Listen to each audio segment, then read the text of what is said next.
See how my face is different?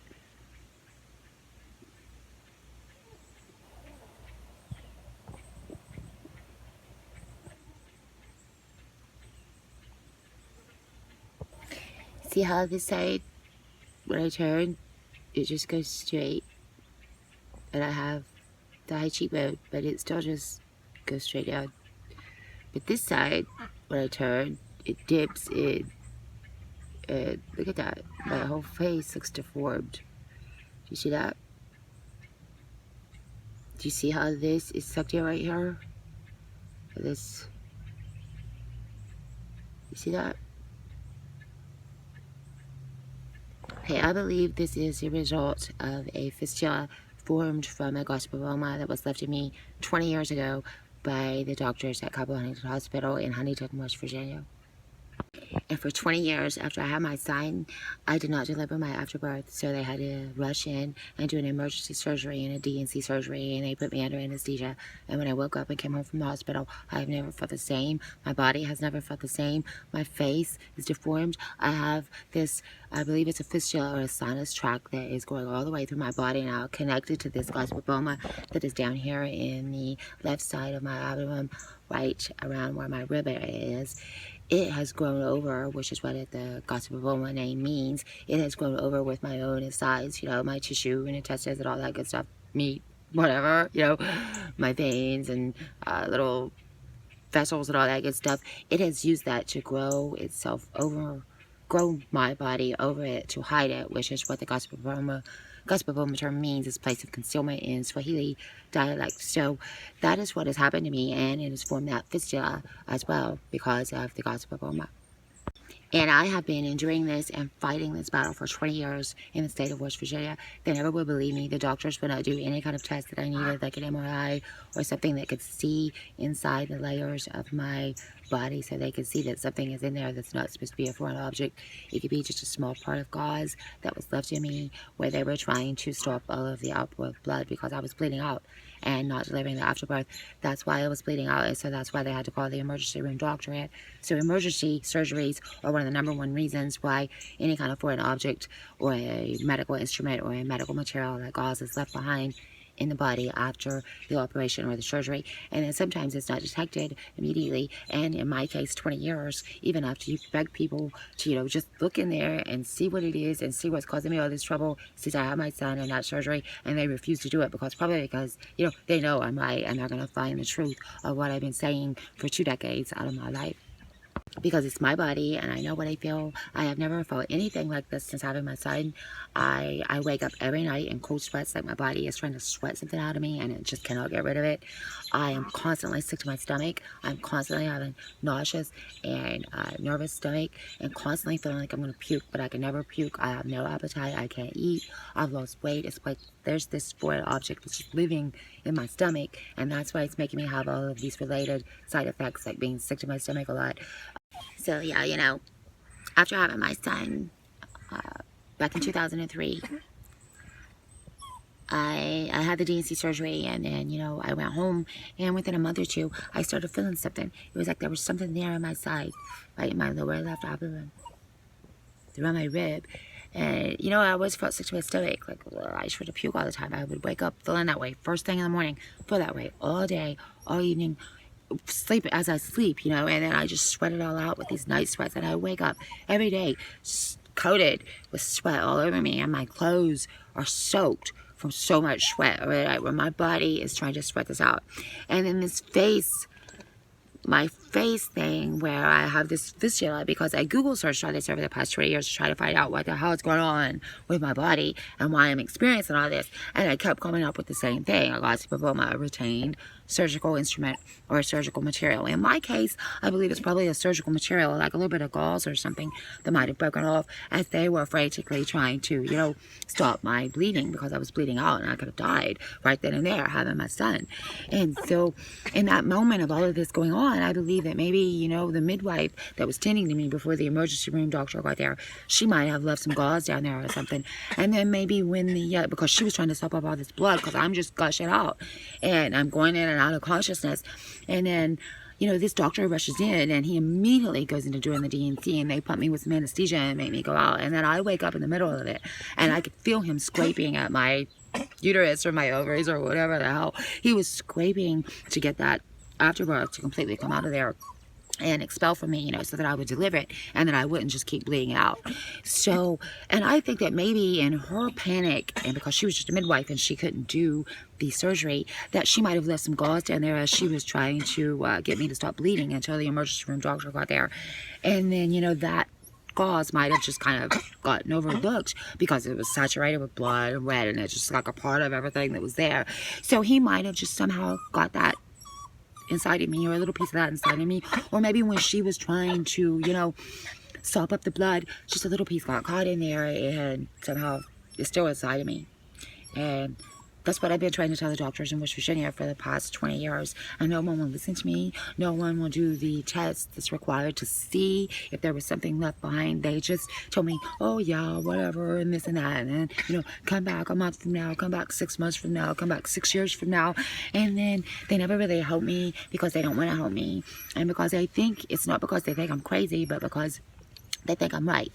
So I would like to go to a different hospital somewhere outside of the state, outside of West Virginia, outside of the entire tri-state, actually, not Ohio or Kentucky, but somewhere completely out of this hemisphere, and see a doctor who is a diagnostics doctor and an internal medicine doctor even, who can... Yeah, because I'll tell you what, it's been a really terrible ordeal for me. I have just battled with this for 2 decades out of my life. I was 28 years old, and it has been the most wretched experience, just getting someone to believe me, getting someone to listen to me and take me serious when I say, you know, there's something inside of me. I believe there's something inside of my body that doesn't belong there. And it's been there since I went into the hospital to have my son in 2003. And it's been there, I believe, after delivering him and having that D&C surgery. And, you know, just the decent human thing to do if another human being came to you and you were a medical professional and you had the ability to do something about what they were saying and check to see if possibly, you know, they could be right and what they're saying is accurate, and you have the means and the know-how to test to find out if what they're saying is true, then you should do that. That's what the Hippocratic Oath, that's what the oath of being a doctor and a medical professional is. And somehow, you know, in West Virginia, they just don't seem to get that, because for 20 years, they have neglected to give me the proper test that I needed to find out, or either prove, or, you know, prove what I'm saying, or prove that it's not that it's not anything that's been left inside of me, or to prove that I am right and that it is something that's been left inside of me. And, you know, then they could kind of remove it and take it out and give me my life back and my body and my sanity. And this battle, this war that I have been fighting for my own body and for my own freedom, it will finally be put to rest. You know, I will finally be able to be free from that and to rest from that. But it's just really low down that if you go to a doctor and you tell them this could be what's wrong with me and this is what I feel could be wrong with me, but then they fail to give you the right test that would prove what you're saying is true, that in itself seems to be a crime. And it's definitely a medical malpractice, which is obviously why they do not want to find out what's wrong with me, because they know what that's going to mean for them. It's going to mean a medical malpractice suit on their hands. And you know, West Virginia already has really high malpractice suit because we get so many of that those kind of cases going on where doctors do some stupid shit and then the patient sues them, and sometimes it's not even the doctor's fault and the patient just sues them because they want to get money or whatever. So we have a lot of that going on in West Virginia, and because of that, the legitimate patients like me who might really have something going on with their body that needs to be checked out and tested for, we just get swept under the rug because, you know, they're afraid of us, they fear us because we might cost them money or we might tarnish their career, or, you know. So yeah, I've been dealing with that for 20 years in Appalachia, in West Virginia, and the hospitals here in Cabell County and Huntington, West Virginia. Every hospital and the doctors that I've went to and everyone, and no one will help me, and everyone just kind of labels me as, oh, she's this crazy chick with these fake symptoms and all this stuff, instead of just giving me the test I need to see if what I'm saying is because, you know, honestly, who in their right minds would still be going on and on about this 20 years later? Who would still be talking about this after 2 decades, you know? if it weren't true, or if a person didn't really feel that's what could be wrong with them, why would they still be talking about it 20 years later? That would be such a waste of time. It would be insanity. But you know, I'm perfectly sane, and so I know that what I'm talking about for 2 decades isn't just because I want to be talking about it. I know that it's because it's what I feel, and it's what my body is telling me. It's what my mind, my brain, everything going on in there is telling me about my own body. And seeing as I've lived in this body for 47 years, I kind of think I know what's going on with it, right? And so you can tell when you got some sniffles, right? You know your nose is running, and you can tell when you have a headache because you have an ache in your head and it hurts, or you can tell when you have an earache or your throat is sore. You can always tell what's going on with your body because your brain tells you that's what's going on with your body. And so it's just like I have felt and sensed for so long, for 20 years, and my brain has been telling me, yeah, this is what's going on with your body. But then when I go and I try to tell that to someone in a position who has the means and the capabilities to help me, they don't. They just send me home with the same old, you know, statements as always. Not any kind of a diagnosis, not any kind of help, not any relief, just more of, yeah, well, basically, we don't believe you, so bye. And so it's just like, it's been like hell for me, you know. It's been a perpetual hell. It's been a living nightmare that I have not been able to escape from. Jenny escaping Appalachia. I've written blogs about it and books and all kinds of stuff because I have just literally been living in a hell that I cannot escape. West Virginia is listed as one of the worst states for medical care for women. It's also one of the most depressed states, one of the saddest states, one of the poorest states, and one of the states least likely where women are going to be happy and successful and healthy. Okay, so and I am proof of that. And I'm kind of telling my story now after all of these years because I think for the longest time they had me believing them. They had me believing that they were right, that it was all in my head, that I was just crazy, and that, you know, it would all eventually go away because if I would just stop thinking it, then, you know, no more sickness. But that's not the case because I tried doing everything over the past 2 decades: music, art, writing, opening businesses, raising my family, raising my kids. I tried doing everything and nothing made me stop thinking about this, okay? Because here I am 20 years later making a YouTube video about it, saying this is what's wrong with me, and somebody out there who gives a damn needs to look inside my fucking body and figure this out so that I can finally have closure and peace, okay? And I'm kind of starting to get a little bit assertive here about it, but I'm also not upset. I'm calm, so I don't need to calm down or anything like that. I actually need to get riled up because I have been calm for 20 years, and what did that get me? Exactly. So now's the time when I'm going to go forward with the truth and take it to the light and get the help I need, and, you know, once and for all get out of West Virginia. And Jenny's going to escape Appalachia yet, even if it's to go to a doctor and see a doctor in another state. So, you know, back in 2003, when I had the surgery and the D&C after not delivering my afterbirth, it's like there wasn't a real good way that I could get this story out there or tell anyone about what was going on. The internet wasn't a really huge thing yet, and so just making videos and putting it on YouTube, it wasn't a thing I could do. All I could do was try to fight it in real life and go and see different doctors and go back to the hospital. I have a stack of medical records this big for the first 10 years after I had my son. After 10 years of them, you know, brushing me off and basically telling me they weren't going to help, I finally just gave up and I quit going to doctors and I quit trying to find out what was going on. But, you know, my body just kept getting worse and worse. My cheek started becoming deformed like this. My nauseousness just stuck with me, and just every day, no appetite, stick to my stomach.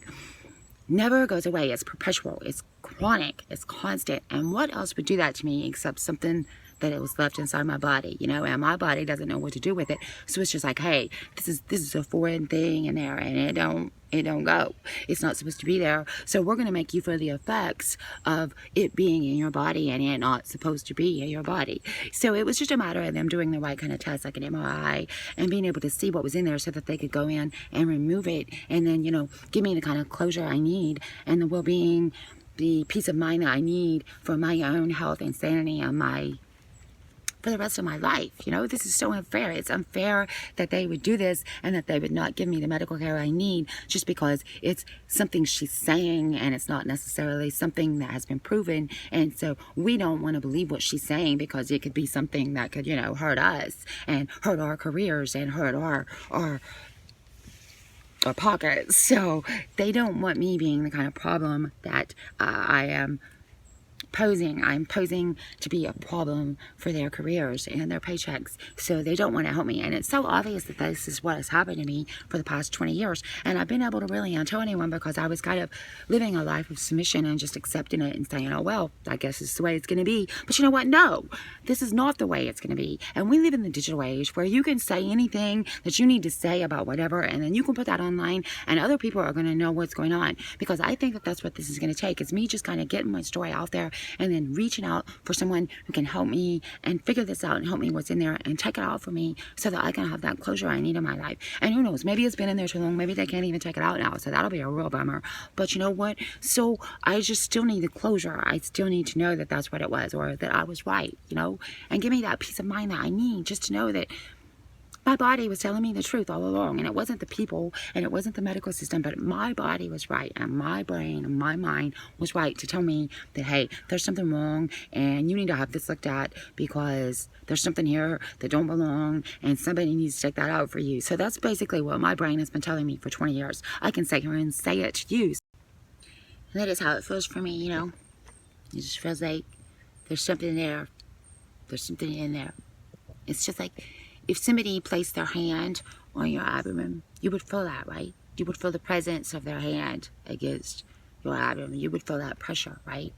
Well, that's exactly how I feel with my left side of my lower abdomen. It's just, there's a pressure there.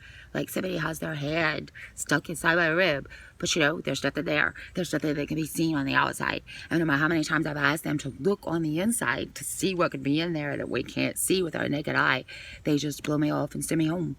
And they never give me those tests I need, which probably is an MRI, to see the layers, you know, so they can see that my body has grown over this piece of gauze or whatever, and that it's actually in there. It's just hidden by my body. But you know, this isn't crazy. I'm not crazy.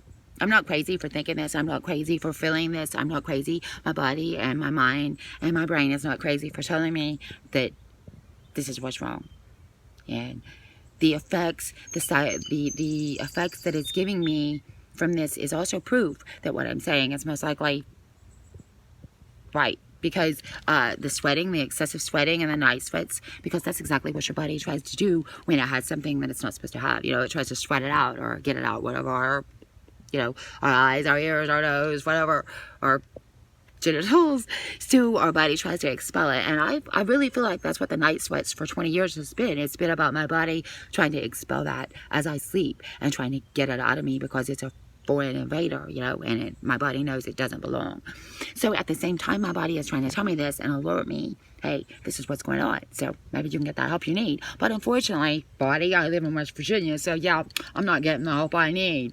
So it's just like, I don't think any of this is fair, and I hope that when someone sees this video, they will believe me, and just so that, you know, finally maybe feel not so alone with this, because it's almost as if I started out perfectly sane and rational and healthy, and then after leaving the hospital, I just became this hot mess, and with these health issues that nobody can figure out what it is. And so it's just like they turned me into this worse version of myself, and my life has just deteriorated since then. And even my relationship with my son is really rocky, and maybe some parts of me kind of resents that, because, you know, all of this trouble started once I had him. It's like it nearly killed me, so maybe I'll hold that over him a little bit. And it's because I need that closure, I need that healing, I need for someone to say, yeah, you were right, yeah, we done you wrong, yeah, we're gonna do what it takes to make it right, you know. And because no one has done that for me yet, it's just made me angry, and it's made me constantly seeking for that kind of closure that I need. And maybe even, you know, so, you know, in a way, it's like my son needs closure too. He needs the healed version of his mother, because for as long as he's been alive, since the day he was born, I have always been the version of his mother who carried this unnecessary pain, you know, this pain that was given to me, this discomfort, and this chronic pain and discomfort that was given to me by someone else, who in 20 years has had the abilities, the means and the ability to to fix it for me, but they haven't. So with all the effects that has had on my body and my mind and my life, that has also affected my son and my family and my other children. And so it's like we all need closure from this, not just me, but my family needs closure as well, and my son needs that closure as well. And they need to know a healed Jennifer. They need to have a healed mother, and they need to know the version of me that has that closure and that is healed because I have that closure. And I can go forward knowing one way or the other, was I right, was I wrong? And if I was right, and if that's what it was, then they can take it out, or maybe they can't. But either way, I'll know. And I'll be able to go forward without that resentment and being bitter and, you know, that constant nagging feeling of not knowing what's going on and not getting anyone to help me prove either way what's going on. So it's just been, it's really been a nightmare, and I guess maybe that's why I've not talked about it yet, because I knew it was going to be complicated for me to even talk about it, a long, drawn out story of having to tell all of this detail for detail.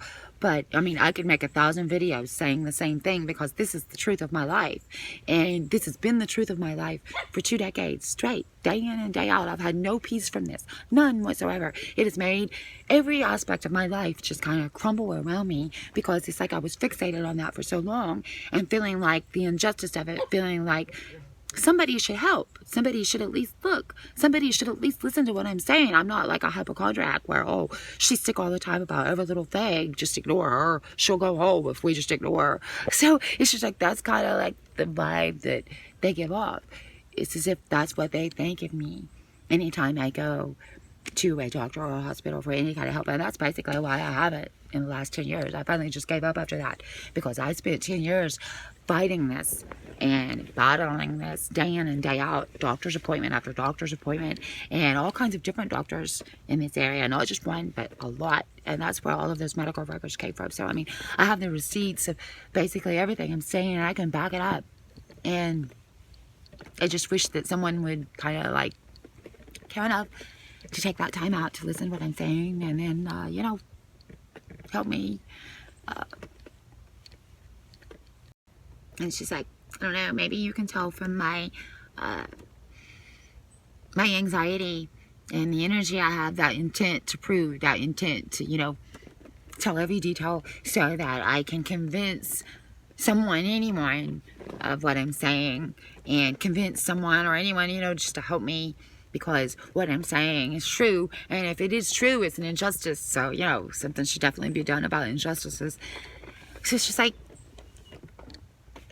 why would I put myself through all that? Why would I keep talking about it? And why would I keep pressing the issue if it wasn't something completely sincere and authentic and legitimate in my own mind and to me? And because they have never ran the appropriate test that could prove me wrong, and so that, you know, I could just be like, okay, well, then I'm wrong, and I would go on with my life.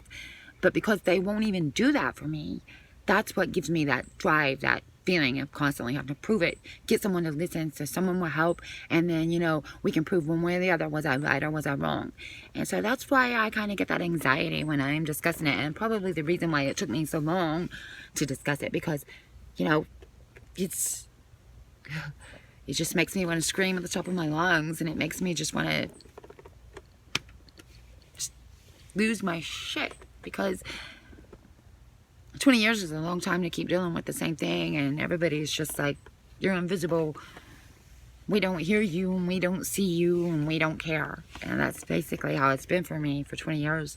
My family couldn't really do anything if doctors wouldn't do anything, so eventually I think even they stopped believing me, you know, like, nah, that's not what it is. This is just all in her head, because the doctors told me that for so long that I started believing it, and then my family started believing it to the point it became our reality. But meanwhile, I'm still just stuck in that rut of something being wrong with me and not being able to figure it out or not know what it is. So it just made me pretty toxic over the years, and I can see how it's affected my life. I can see how it's affected my family's life, and I just feel like finally, after all of these years of waiting and wondering and feeling all of these different toxic emotions because of this situation, maybe now finally something, I can reach the right person, and the right person might see this story, and I might just be able to get that help that I need. And maybe I should have done this a long time ago, you know, no matter how long of a video it was going to be or how much I was going to be talking. Maybe I should have done this a long time ago to just got that message out there for myself.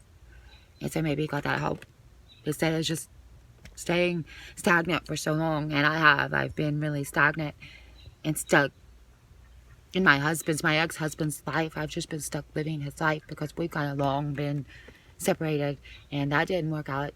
Everything fell apart for me. My relationships, my family, so yeah, you know. Now basically I'm just tired. I'm tired. I want to go on with my life. I want to be free from this. I want to close this chapter, this entire book, and I want to just go forward and not ever think of this or talk about this again. Because I am tired mentally and emotionally and physically. And it's hard to even take another day. It's hard to wake up and get through another day. Just thinking, how am I going to do this? How am I going to breathe today? How am I going to get over this nauseousness? Looking forward to this night sweat. You know, feeling like I got to puke, but nothing ever coming out. Not having an appetite, not wanting to eat anything, losing weight, and aging ungracefully because I've always got this shit on my mind just overwhelming me and making me have this anxiety. It's not just the physical condition that is chronic and the physical effects from the condition that's chronic, but you know, it's the mental effects too, the anxiety and the emotional effects of feeling like my life is worth so little. The value of my life energy is worth so little to the people in West Virginia and the medical professionals that I have lived with this for 20 years. And so, you know, the realization of that kind of makes me feel like shit. And then it makes me feel all, you know, self-loathing and bitter. And so I just want to be free from all that. Once and for all, I want to be able to go forward and never look back and not think about all of this horrible past or my time in West Virginia ever again, you know. I just want to be free. Because a bitch don't talk about this stuff for 2 decades if this shit ain't legit, right? So maybe somebody will listen to me now, and maybe somebody will care. I sure hope so. Because if not, I'm just gonna, I don't know what I'll do next. I'm gonna try maybe the Mayo Clinic. I have read some good stuff about that place. And so maybe I can just travel there somehow, and maybe they'll help me. So a doctor once told me, actually it was the midwife who helped with the delivery of my son, and she told me that, she said, well, sometimes you just have to leave the state and you have to go somewhere else to get the kind of medical care you need, because that's what she actually had to do. She was from Columbus, Ohio, or Cincinnati, Ohio, and she had to leave West Virginia and go back to Ohio to get help with her, I think she had cancer or something, her cancer diagnosis. And so then she came back to West Virginia to be a doctor, but she went to Ohio to get the medical care she needed because they couldn't help her here either. So this isn't just happening to me, this is happening to a lot of women. And I'm just basically here to tell the story, so it might shed a light not only on my own predicament, but other women's situations and issues that they are going through as well. So maybe it'll help open up that door and shed that light on women's health and the issues that we face in small towns and in rural parts of America where medical care just ain't what it's cracked up to be, okay, for us women. Because, you know, you have to understand the injustice of it here. You know, leaving something in me after an emergency surgery operation, in an emergency situation, and leaving something in me, now that was an accident, and that I can understand. It could have been corrected, it could have been remedied, and all is well, right? But it's the fact that they committed the accident, which was excusable had it been addressed properly and attended to. But then once they ignored my pleas as a patient, and once they ignored my request for certain kind of tests to diagnose a specific condition that might or might not have actually been a possibility, because they failed to do that, then that turned into negligence on their part. It turned into willful intent of leaving something inside of me and basically refusing to take it out, refusing to remove it from a patient. And so So if a patient goes to a doctor and they say, I think this could be wrong with me, then it is that doctor's responsibility as a doctor, you know, as a medical professional. It is their responsibility to follow up with what you said about what you think might be what's wrong with you. So, you know, as the patient, your concerns and your questions and all of that stuff is supposed to fucking matter, okay? It's supposed to be valid. And they are supposed to check and follow up and do whatever kind of testing is required to make sure that what you're saying is or is not valid, so that you at least have that medical diagnosis, okay? So it's not a gossipoma. Shut your mouth and go home and get over it. But it is a gossipoma. So now we can remove it for you and give you the closure that you've been seeking for 20 years. So you see how that works? And so because they've never done that for me, because they have never at least taken the initiative to give me those tests, to just shut me up and send me home, and I will literally have to do it because I know now with the test telling me no, there's nothing in there. So instead of doing that, they just don't, and they keep me in this perpetual state of I'm going crazy because no one will help me prove otherwise. So that's basically the situation I've been in for 20 years. It's a losing battle, and an uphill losing battle. And so yeah, that's basically the gist of it all. Yeah, that's my story. And it's not been pretty. I've tried everything I could do to pass the time away in the past 20 years and keep my sanity. But, you know, everything comes to a head, right? Life comes full circle, and everything just comes right back around. So no matter what, everything is going to come to the light, and the truth of any situation is going to ultimately come to the light. So I hope that's what I accomplished with this, is the truth of my life and my situation coming to the light. And maybe that will help others. And actually, if anyone at Mayo Clinic wants to test on me, like I could be your guinea pig for retained surgical materials and instruments. But if any doctors at Mayo Clinic wants to cover the cost and stuff for my transportation to get there, I would gladly come there and let you guys run medical tests on me and experiments or research or whatever you might need to help further along the knowledge and awareness for gossipoma and retained foreign bodies. Because obviously, maybe it's just West Virginia, but obviously there's not enough awareness and knowledge about such things happening with patients in the medical industry, and there's too much taboo because of the malpractice and doctors malpractice insurance and all that stuff. So because of that taboo, not a lot of doctors or people in general want to talk about it. But you know, then you got patients like me, and we just speak right on up.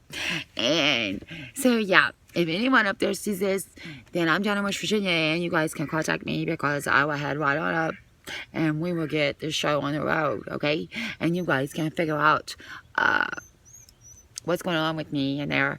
And if it is a gossip, maybe you could check it out for me.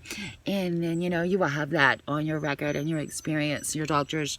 That way, if you ever have to deal with any other patients like that, you know, you guys have the experience of that, you know, what you look for. And even doing the surgery to remove it could be a pioneer thing for you guys. Who knows?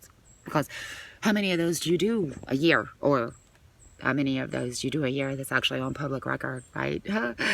So see, it could be all a little secret. And I would love to talk to anyone who possibly has any idea what I'm saying and can help me prove or disprove my own words and my own theory and my own pseudo-medical diagnosis, self-diagnosis for myself. So that'd be cool. Yeah. Okay, well, until next time, I might still make some more videos talking about this because I have 20 years worth of things to say about it, and I try to fit it all in just, you know, however long this video ends up being. So, but I'm sure there's a lot of things that I have forgot to mention, and Oh, yes, I do remember one thing. A doctor had told me, one of the first doctors I went to, his name was Dr. Booth, and he told my sister after he ran a kind of test spray, went it through my belly button, and he said, well, she wouldn't be acting this way if there wasn't anything in there. He said, I do believe there's something in there, because she wouldn't be acting this way if there wasn't. She wouldn't be saying all this if there wasn't. So he basically admitted to my sister and me that he believed me, and he believed when I said I thought there was something in there, but that he wasn't going to do what it took to prove it. He wasn't going to be the doctor who incriminated himself, you know what I mean? So that was just off the record sort of thing. I can't. But yeah, I think I've been living with this long enough, and I might not be able to 100% prove that, you know, right now at this very moment, that they love something inside of me. I can't show that to you, you know, but I can prove my story. I can prove that I battled this for 10 years with the medical records. I can prove that I have experienced these physical effects, the night sweats, the facial deforming, the protruding rib, and the nauseousness, the lack of appetite. I can prove all of that through medical records, through friends and family, through people who have witnessed me going through this for 2 decades. And I have all of this 20 years worth of story and proof and evidence and the details of my life that I can actually bring together and show, you know, as a presentation of what I've actually endured for the past 20 years. I even still have a box full of all of the prescription pills that they gave me, and the different types of, a whole box full of stuff. And some of them were full. I never even took them, because nothing was going to help. No kind of pharmaceutical drug they gave me was going to take away the gossipoma. So it wasn't going to take away what the gossipoma was making me feel. So none of those pharmaceuticals were going to, even the pain medication wasn't going to do me any good, as long as the gossipoma, the retained material or instrument, was still in there. And so as long as it's still in there, I'm always going to keep having those effects from it, and the pain and the discomfort. So no amount of medicines that they give me, even a box full, is going to help or make any of that go away. So it's like they never would address the actual source and the issue of my discomfort, but instead they try to just put a band-aid on a broken leg. And so yeah, it didn't work. And so that box of all of my pharmaceuticals, with some of them full that I didn't even take, is also proof of my case in full, and evidence of what they have put me through, and the effects that it's taken on my body and my heart, my mind, the turmoil and the distress that I have endured for 20 years at the hands of West Virginia and the medical system here, the doctors, the specific hospitals I went to, and the specific doctors who basically just kept telling me, sorry, we're not going to help. You know, I have all of that on record, and if need be, I can present that as my receipts for everything I'm saying here, boldly and confidently, that, you know, yeah. So yeah, it's just up to someone doing what's right, medically speaking, and checking to see if what I'm saying is right by looking inside of my body to see if there has been something left inside of me after the emergency D&C surgery I had 20 years ago, back in 2003, April of 2003. And so